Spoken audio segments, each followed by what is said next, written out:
And now sports with Chris Duerr from the Little Jess Chrysler Dodge Jeep and Ram Sports Desk.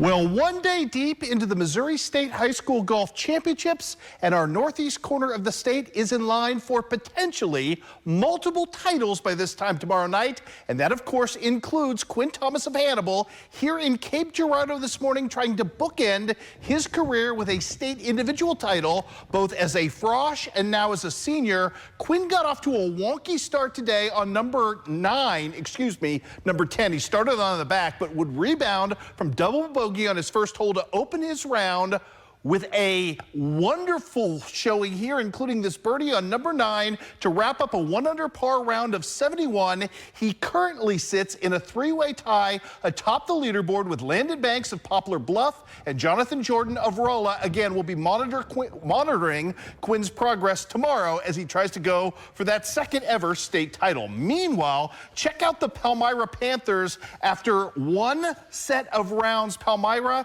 is your Class 2 team leader right now with a score of 45. I believe the Panthers are currently 9 strokes clear of the field, playing very well indeed at this point.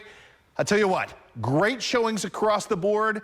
Jonas Janes, Skeeter Krager, and Abram Getz all in the top 10 right now for Palmyra as the Panthers try to get the deed done tomorrow. Also want to make mention of this great showing as well today in the Class 1 state meet by Canton's own Trevor Biggerstaff, who is currently in 4th place, 4 strokes off the pace at this point, with a chance to perhaps make a run at his own individual state title coming up tomorrow. Let's do some softball now. It is regional time, and the fun was in full gear tonight. Beardstown versus Macomb, top of the 7th. Macomb is up a run. Beardstown has the potential tying run at second. What a clutch piece of hitting right here by Kylan Maltby to tie this thing up. Bottom of the 7th, though, that tie was only temporary. Lauren Bishop is the game-winning run, standing at second base, and Zoe Wagner is going to blitz this ball over the left fielder's head. That's good enough for a walk-off win. Macomb still alive and kicking with a 4-3 victory. Macomb travels to Tremont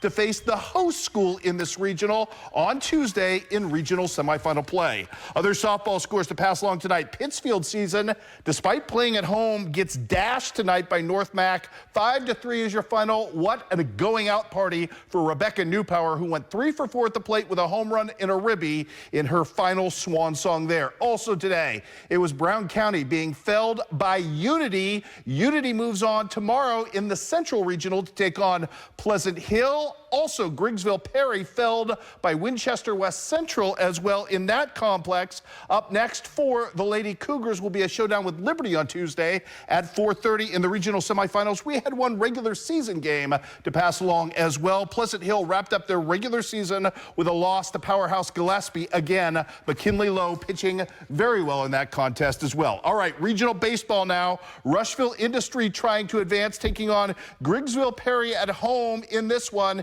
in the Triopio regional quarterfinal, which was loaded, down 1-0 early, but Jackson Spencer settled in nicely, and the run support would arrive here in the 3rd inning. How about a leadoff double? Actually, call that a triple for Jacob Lizelle. Sets the wheels in motion for the Rockets as Rylan Reimolds, who had a monster day today, delivers right here. A big-time RBI single right back up the middle of the box, and that, my friends, would tie this game at 1 apiece. Wyatt Fowler, he's got a nifty southpaw bat, and he puts it to use, extending the lead at this point for the Rockets to 2-1. They end up pulling off the victory today by the final of 9-3. They will advance to take on Route Catholic. Yeah, the biggest dog in the pool coming up on Wednesday. How about Liberty and Central going at it today for a chance to move on in that regional as well at Liberty, but Liberty on the road in this one. 2-on for Reed Sparrow in the top of the 1st. This is a good piece of hitting. That double is just going to massage the line, going oppo and extending a 1-0 lead. Mason Miller would settle in after that, avoid any further threat, at least in the 1st inning, with a big-time strikeout right here. Jackson Sims, though, had already gotten all the runs he needed. Absolutely brilliant today. One of his 9 strikeouts right here, a 6-hit shutout, and then when Mason Miller hangs one to Levi Hayner, that is not a good thing to do. Let her high, Fastball actually dropped into his power zone. Levi about to leave the yard, and Levi's not only going to round the bases emphatically, he's going to let out a primal screen to celebrate the 2-0 lead. All Liberty today as they win 9-0. It will be Liberty versus Unity in the regional semifinal matchup coming up later this week. Also on the docket today, Payson-Seymour, a winner over Southeastern 10-5. Shout out to our guy Ashton Ertz, who broke the career school record at Payson-Seymour with his 84th career hit tonight. Also, Pleasant Hill eliminated tonight by Carrollton in regional play as well. That final was 17-2 in the Carrollton Regional. Let's jump up to 2A baseball now. Macomb taking on West Hancock. Story in this one, all about the pitching and this guy, Jackson Barclay. This is his last pitch of a 5 1/3 inning stint, a 2-hit shutout. He had 5 strikeouts, and then here comes the run support for him later. He's already up big in this game.